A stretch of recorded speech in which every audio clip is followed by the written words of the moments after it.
hablando de las cuevas que tenemos ejemplos en la Biblia y dónde dónde nos vemos a nosotros mismos en las cuevas. Y para mí esto de la cuarentena y estar en nuestras casas es como estar en una cueva. Entonces por eso esa imagen para mí tiene mucha conexión de lo que estamos viviendo en estos días, que estamos encerrados, que estamos aislados, que estamos apartados de otras personas. Entonces me puse esta semana a estudiar un poquito más sobre las cuevas, de qué se tratan y qué son para nosotros. Entonces vamos a hacer esta encuesta breve sobre cuál es tu cueva preferida. Ya. Entonces yo he puesto 6 tipos de cuevas emocionales donde nos podemos meter en momentos de dificultad, ¿no? Aislación, y eso fue en el ejemplo de Elías la semana pasada, vergüenza, miedo, y vamos a tratar la cueva del miedo hoy día, inseguridad, la desesperanza o el abandono. Cuando estamos luchando, cuando algo con tiempos de cambio, tiempos de dificultad, tiempos de enfermedad, tiempos de pérdida, ¿a dónde nos metemos nosotros? ¿En qué nos refugiamos? Entonces, hoy vamos a hablar juntos sobre un poquito de la historia de David en la Biblia. Entonces, David, primero tenemos el encuentro con David cuando Samuel ungió a David para ser rey. Y si yo soy David, ¿no? Y si yo estoy en esta cueva, y vamos a hablar de por qué se metió en esa cueva, pero si yo estoy en esta cueva, yo no sé cómo son ustedes, pero yo me pongo a pensar de todas las cosas que han pasado.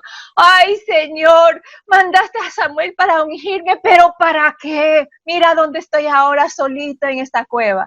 Yo estaría pensando en este momento tan increíble que de todos los hermanos, él como el menor fue el escogido de Dios para ser rey.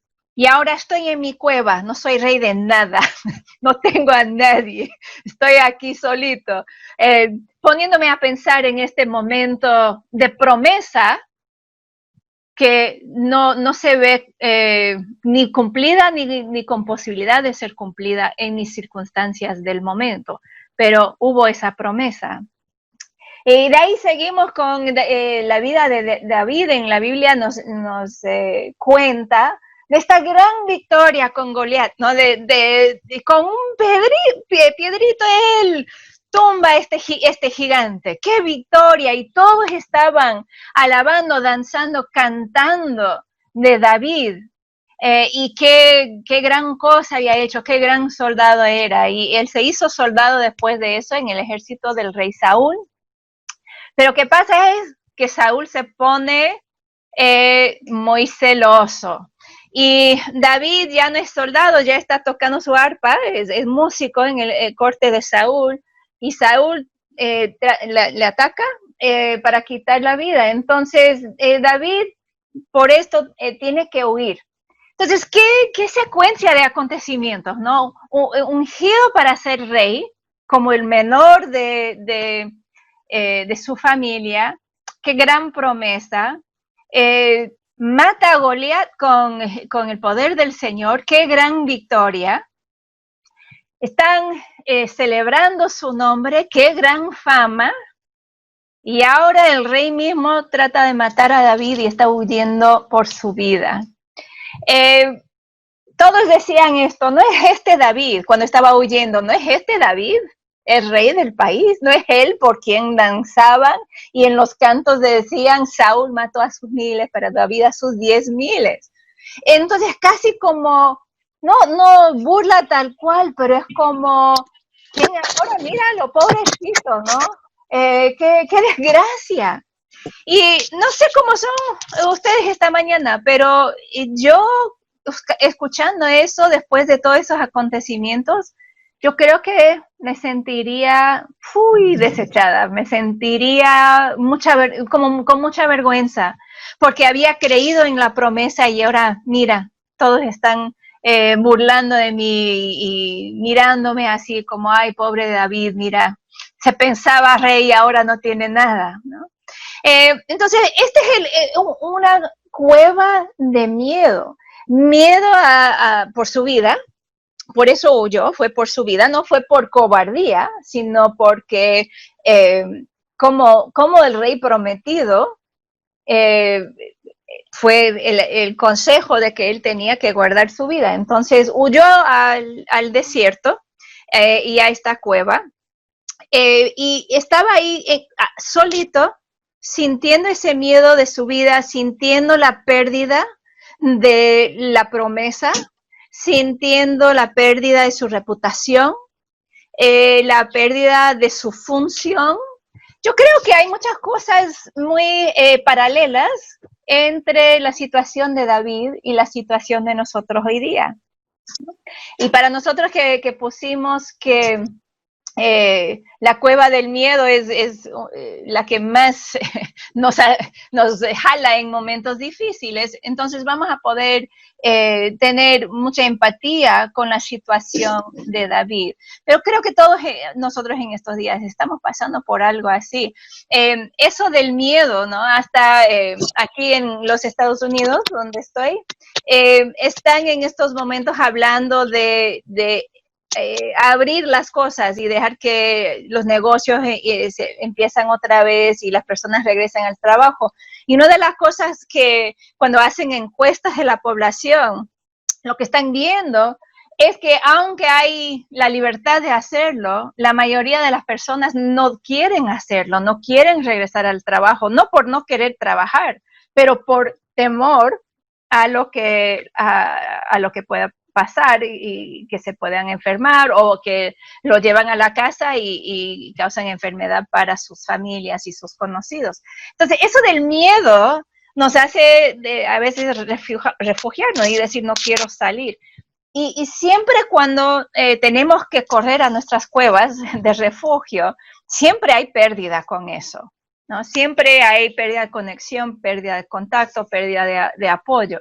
Y aquí es la situación de David, con una promesa, pero no cumplida, con su espada, pero sin batalla para luchar, y un rey, un líder, pero sin seguidores, porque ahí estuvo solito.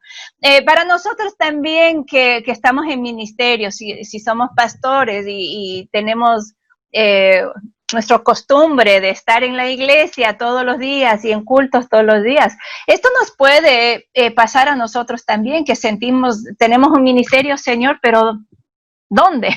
¿Cómo lo hacemos, no? Tenemos ministerios de ayuda a personas que necesitan de comida, pero no podemos salir para entregar comida. Esa pérdida de lo que Dios nos ha llamado a hacer y sentir que no puedo hacer, realizar ese llamado, es muy parecido a lo que David estaba sintiendo y pasando en esos momentos.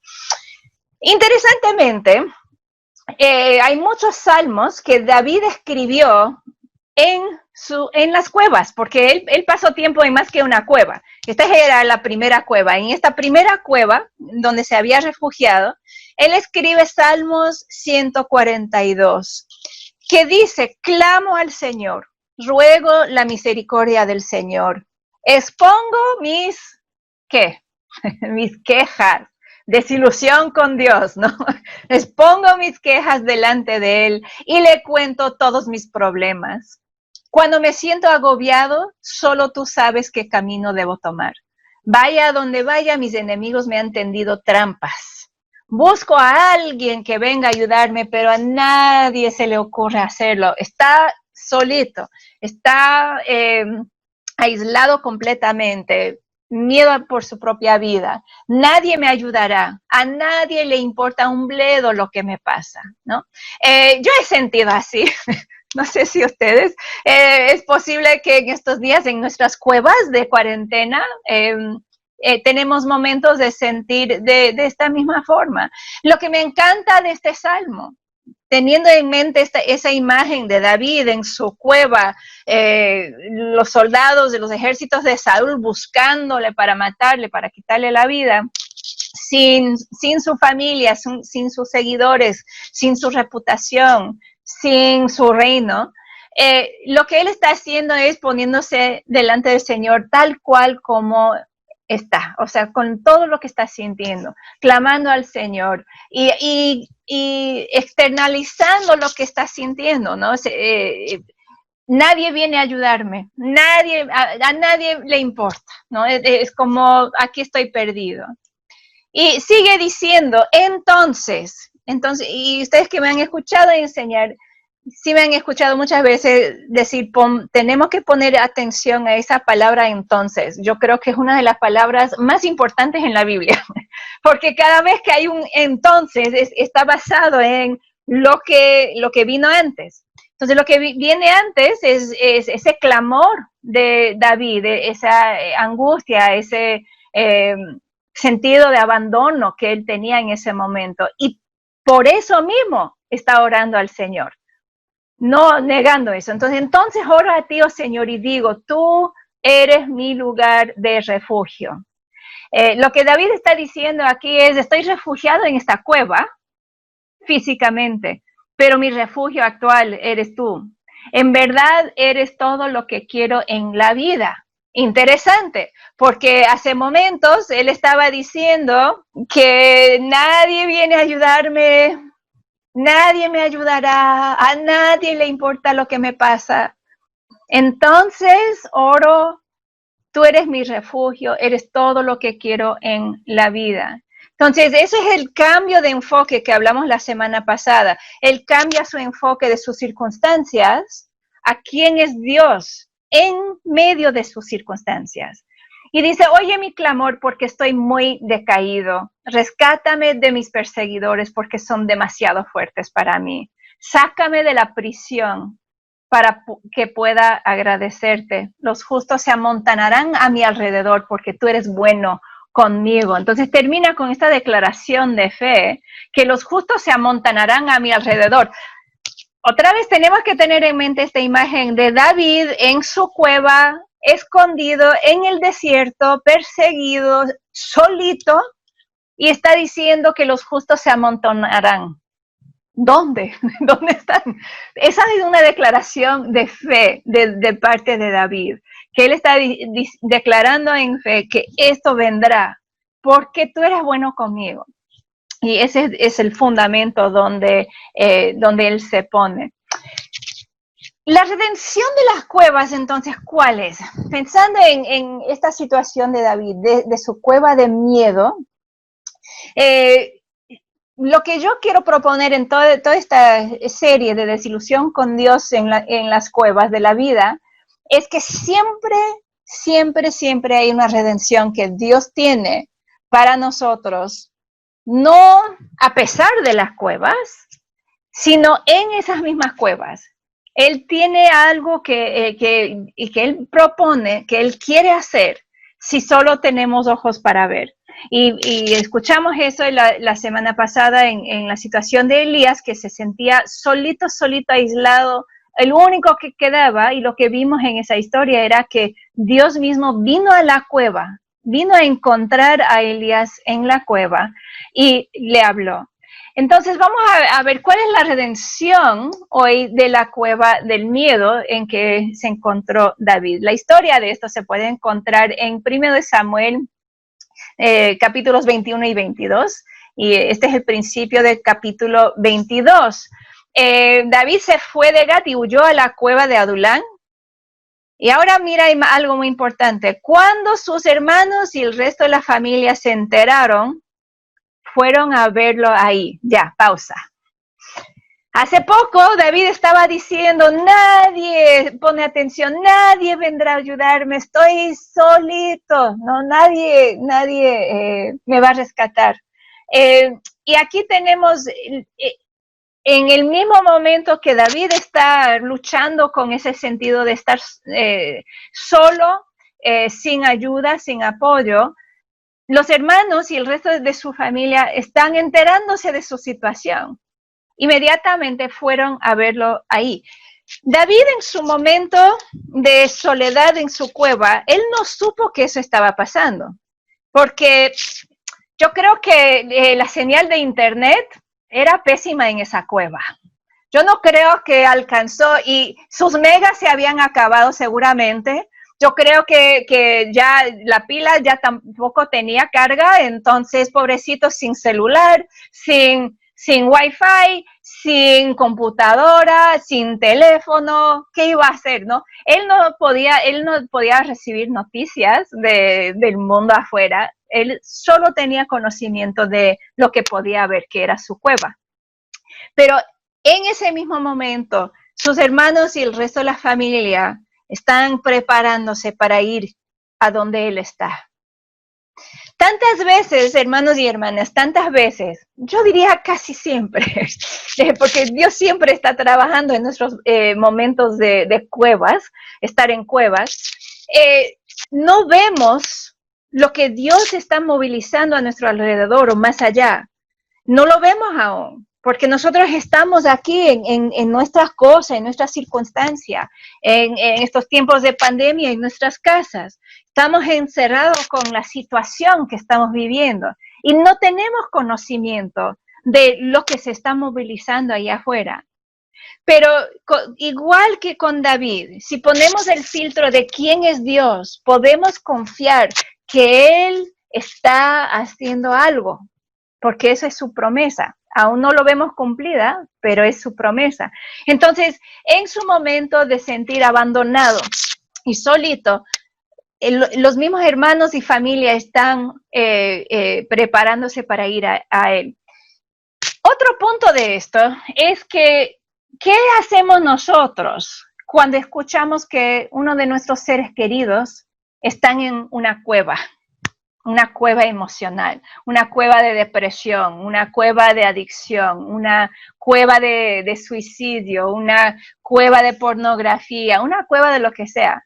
¿Qué hacemos nosotros cuando escuchamos que ellos están ahí?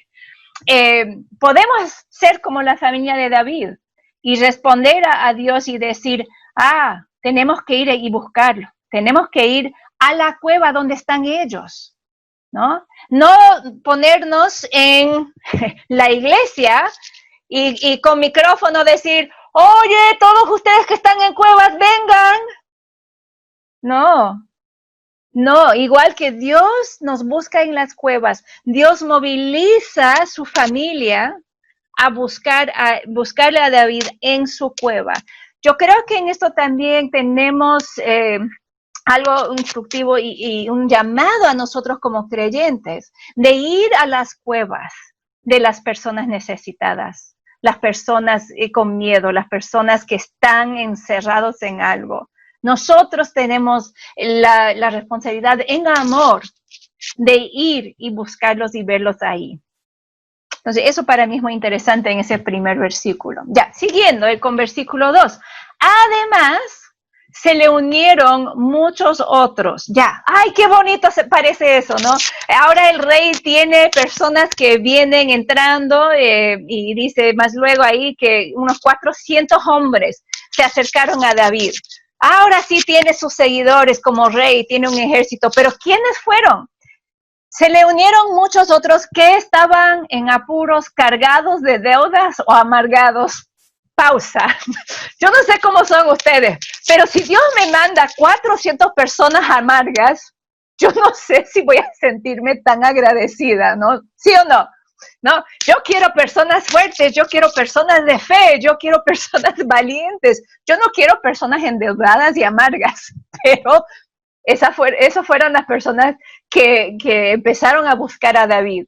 Así David llegó a tener bajo su mando a unos 400 hombres en deudas y amargados. Interesante para mí la redención de esta situación que Dios está movilizando. Dios había dicho que David iba a ser un rey. Eso era en la primera imagen que puse ahí de Samuel ungiendo a David. Nosotros en nuestras cuevas tenemos en mente el llamado que Dios nos ha dado. Tenemos un sentido de eso, de lo que Dios nos ha dado, de compartir en su reino. Si no, Eso es lo que tenemos que trabajar primero. ¿Qué es lo que Dios tiene para mí? ¿Dónde está trabajando Dios y cómo puedo ser parte de su obra en el mundo? Y teniendo eso, no va a cambiar. Dios había puesto esa unción sobre David que iba a ser rey. Pasaron años y años después de eso, sin realización de esa promesa. Y ahora, él tiene bajo su mando un ejército, pero no un ejército maravilloso, un ejército de personas que la mayoría de la sociedad va a rechazar. Interesante que Dios estaba cumpliendo la promesa que él había dado para la vida de David, pero de una forma no buscada, una forma quizás no entendible. Yo creo que yo en esa situación hubiera escrito otro salmo. Y el Salmo 142.5 de Carmen en la cueva hubiera sonido algo como: ay, Señor, ¿qué estás pensando? Estas personas no son un ejército. Están luchando entre sí todo el tiempo. Están amargados y criticando todo lo que están pasando. Tienen actitudes horribles. ¿Por qué me has mandado estos tipos? Esto no era lo que necesitaba. Ahora la situación es peor. Mejor estar solita yo. Eso sería el Salmo de Carmen 142.5. Se tiene que meter ahí después del 142 de David. Entonces, ¿por qué mandó? Me puse a preguntar, ¿por qué Dios mandó estos tipos a David? ¿Por qué? ¿Por qué no los que estaban danzando y celebrando sus victorias? ¿Por qué no esas personas? ¿Por qué estos tipos con deudas y amargados? Y es precisamente porque Dios está trabajando siempre algo mucho más allá de lo que nosotros podemos imaginar y pensar. Y eso nos dice la Biblia, que sus pensamientos son mucho más allá de los nuestros. Y Dios estaba posicionando a David como no un rey de esos tiempos que era muy apartado de su pueblo, viviendo en sus palacios, viviendo rodeado de seguridad y de lujo. Él estaba posicionando a David que Jesús viene de la línea de David, ¿se acuerdan de eso, no? Posicionando a David como otro tipo de rey. Una representación del tipo de rey que tenemos, un rey que manda a su hijo para vivir con nosotros y hacer su reino en nuestro medio. Entonces, si hubiera mandado a David soldados valientes, fuertes, ya preparados, personas bien capacitados, fuertes en la fe, sería igual que los reyes en sus palacios. Pero Dios, en el llamado de David para ser rey, no era rey como los demás, era un nuevo tipo de rey. Y para ese tipo de rey, él necesitaba saber cómo liderar a personas en deudas, personas amargadas. Nosotros que somos pastores, líderes en ministerios, ¿cómo nos sentimos cuando Dios nos manda personas en deudas y personas amargadas, ¿no? Si yo voy a plantear una iglesia y tengo una iglesia llena de personas amargas, ¿no? Amargadas, y yo digo, ay, gracias Señor por esta congregación tan amargada, tan endeudada. No sé, yo me costaría de pensarlo así.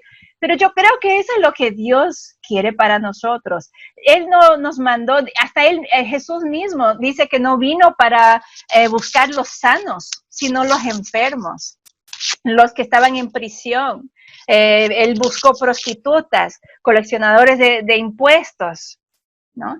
Entonces, el reino de Dios es algo muy diferente muchas veces de lo que pensamos. Es un reino de personas en deudas, de personas amargadas, de personas en cuevas.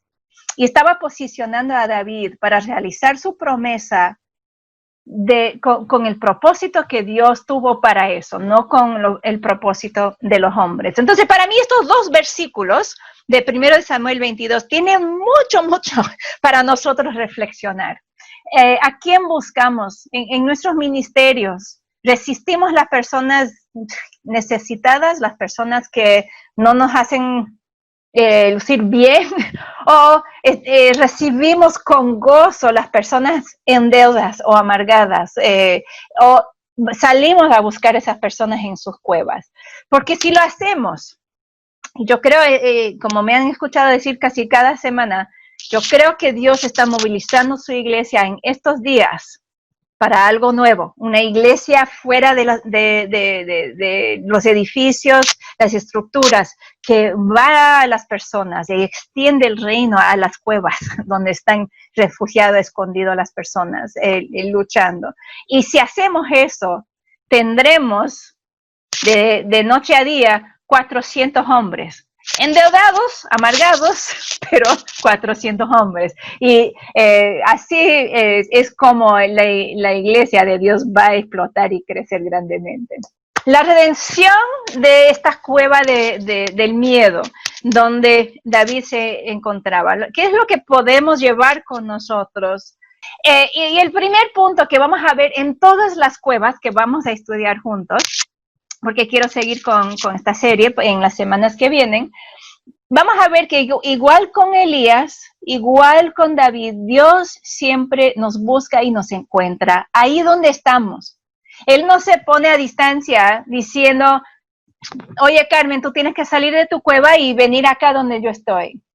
Él viene y nos busca en la situación en que nos encontramos. Y eso para mí es un gran consuelo, que tengo un Dios que se acerca, un Dios que me busca y me encuentra donde sea que yo esté, con que no importa lo que estoy luchando, Él me encuentra ahí. En el caso de Elías, el encuentro fue en ese susurro, ¿no? de Dios, de escuchar su voz y tener una dirección clara. En el caso de David es algo diferente.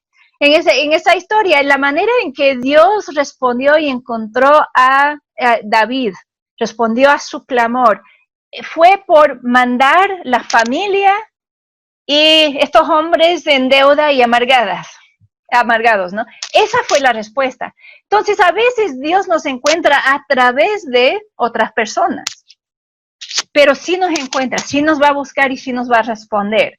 Entonces, en este caso de David, Dios respondió a través de la familia de él y de estos hombres que empezaron a juntarse con David.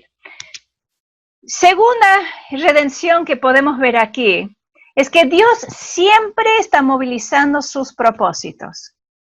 Y esta es cuestión de fe. No lo vamos a ver, les prometo, no lo vamos a ver. Igual que David en su cueva no podía ver que se estaba movilizando su familia en respuesta a su clamor a Dios. Solo en no verlo no significa que no lo está haciendo. Y tenemos la promesa de Dios, que Él tiene planes buenos para nosotros, para darnos un futuro y una esperanza. Amén. Un futuro y una esperanza. Entonces, Dios siempre está movilizando sus propósitos. Él es soberano en eso. Como hablamos la semana pasada, nosotros muchas veces estamos buscando a Dios en la circunstancia. Y estamos pensando que si Dios no está cambiando la circunstancia, no está movilizando cosas en respuesta a nuestra necesidad, ¿no? Y eso es poner ese filtro de las circunstancias y ver a Dios a través de eso. Pero repito como la semana pasada, si damos eso a la vuelta, si ponemos quién es Dios como el filtro a mis circunstancias, ahí podemos en fe tener la esperanza que no lo veo aún, y esa es mi palabra favorita, aún, ¿no? Aún no lo vemos, pero viene, Dios lo está movilizando y sus propósitos se van a cumplir. Sus propósitos no siempre son mis propósitos. Cuando yo estoy luchando y sufriendo, yo quiero que Dios me quite las circunstancias. Yo en la posición de David voy a querer que me dejen de perseguir, que me den mi corona, que Saúl deje de odiarme y que puedo salir de mi cueva y regresar a Jerusalén. Eso sería lo que yo voy a desear como mujer, como humana. Pero los propósitos de Dios era algo mucho más allá de solo David como individuo.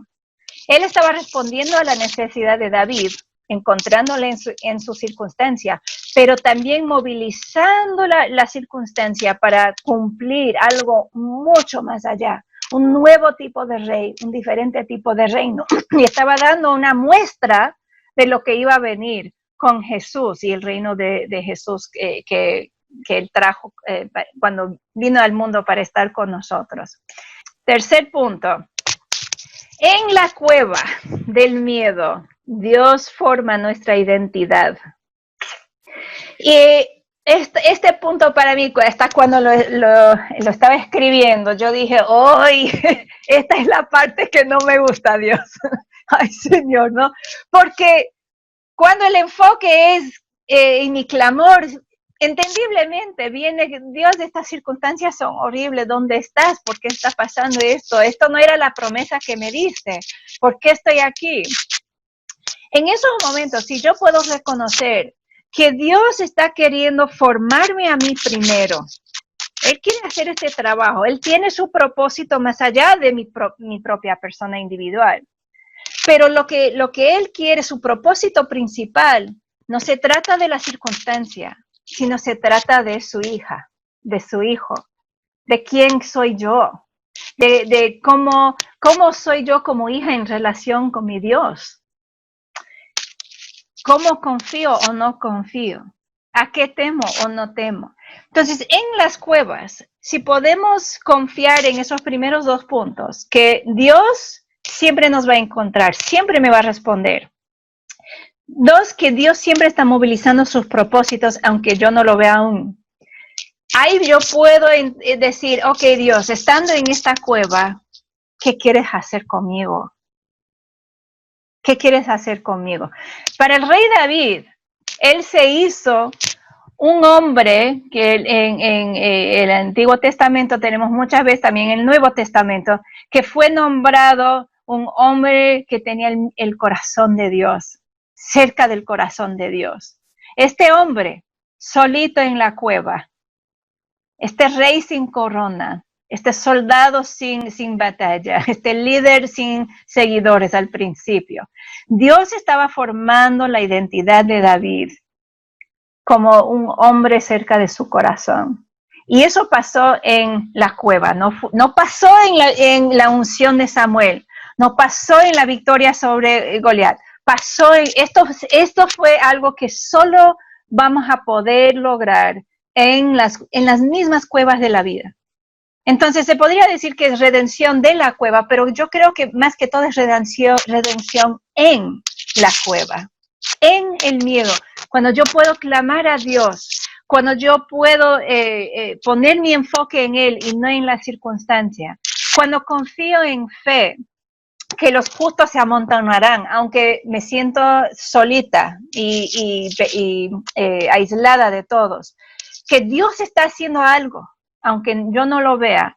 Eso empieza a dar forma a una nueva identidad. Me hace ser una persona diferente. Y cuando yo salgo de esa cueva, no salgo igual. Salgo más fuerte, más confiada, con más conocimiento de quién soy yo, de quién es mi Dios. Y ahora soy capaz de entrar en lo que Dios tiene para mí. Pero en la historia de David, esto no pasó inmediatamente. Lo que sabemos de David es que él pasó 7 años escondidos en cuevas, diferentes cuevas. Salió de esta y fue a Judea y entró en otra. 7 años pasó en estas cuevas.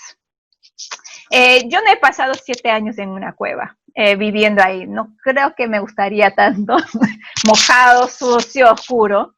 Pero sí, en eso de reconocer que sí creo que, y yo he pasado por esto, especialmente en estos 2 años últimos que he vivido, donde parece que, ahora voy a salir de esta cueva y las cosas salgo y las cosas se ven mejor y otra vez me meto en otra cueva, ¿no?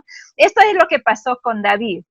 Pero cada vez que él pasó por esa tribulación, emocional más que todo, ¿no? Emocional más que todo. Él estaba luchando con ser decaído, con desilusión con Dios. Y cada lucha que él tuvo en sus cuevas le hizo ser un hombre cerca del corazón de Dios. Esa fue su identidad que se formó en esas cuevas.